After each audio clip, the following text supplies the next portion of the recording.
समय जम्मू कश्मीर के पहलगाम में हमला हुआ। उसी टाइम प्रधानमंत्री नरेंद्र मोदी सऊदी अरब के दौरे पर थे। हालांकि अब सामने आया है कि पीएम ने सऊदी में ही तय कर लिया था कि इस बार बड़ा करेंगे। पीएम ने ये सऊदी में ही निर्णय लिया था कि पाकिस्तान पर भारत पहलगाम अटैक का बदला लेने के लिए ये स्ट्राइक करेगा। रक्षा मंत्री राजनाथ सिंह श्रीनगर पहुंच चुके हैं। रक्षा मंत्री ने कहा कि मैं जवानों की शहादत को नमन करता हूं। ऑपरेशन सिंदूर के दौरान आपने जो कुछ भी किया उस पर पूरे देश को गर्व है। मैं रक्षा मंत्री के 771 नागरिक के रूप में भी धन्यवाद देना चाहता हूं।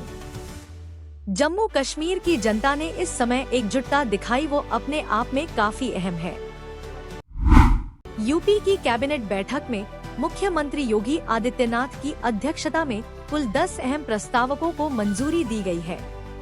इस बैठक में राज्य के विकास, कृषि उद्योग, दुग्ध उत्पादन, नगर विकास और ग्रामीण पंचायतों से जुड़े कई महत्वपूर्ण निर्णय लिए गए हैं।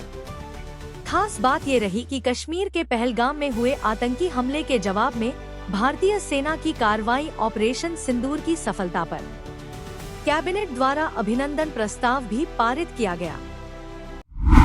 मध्य प्रदेश के मंत्री विजय शाह ने कॉलोनेल सोफिया कुरैशी के खिलाफ कथित बयान दिया। इसी के बाद मध्य प्रदेश हाईकोर्ट ने उन पर एफआईआर करने का आदेश दिया, जिसे उन्होंने सुप्रीम कोर्ट में चुनौती दी। हालांकि यहां से भी उन्हें निराशा हाथ लगी और सुप्रीम कोर्ट ने फटकार लगा दी। इस पर अब कल सुनवाई होगी। सुप्रीम कोर्ट में आज संशोधन कानून को चुनौती देने वाली याचिकाओं पर सुनवाई हुई। अब इस मामले में अगली सुनवाई मंगलवार 20 मई को होगी।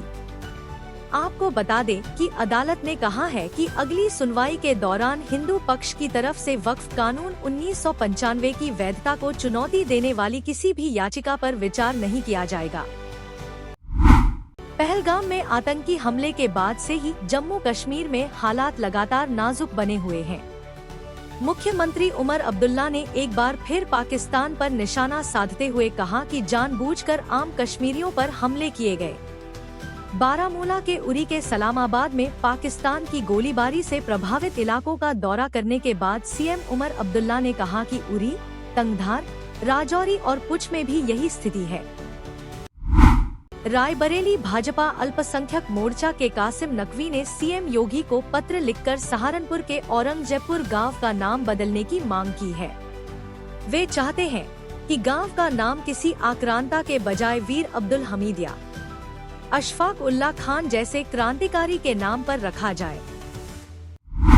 ऑपरेशन सिंदूर के बाद भारत की अग्नि से अंतर महाद्वीपीय बैलिस्टर मिसाइल ICBM दुनिया भर में चर्चा का विषय बनी है। लंबी रेंज वाली ये मिसाइल MIRV तकनीक से लैस है, जिसके जरिए एक साथ कई लक्ष्यों पर प्रहार संभव है। ये भारत की सेकंड स्ट्राइक क्षमता को मजबूत करती है और रणनीति सुरक्षा को काफी बढ़ाती है।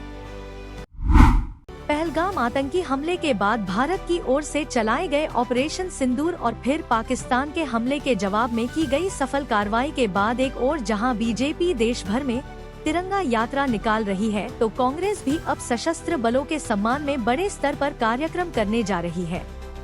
कांग्रेस ने ऐलान किया है कि पार्टी अगले हफ्ते से 15 राज्यों में 10 दिनों तक जय हिंद सभा का आयोजन करेगी।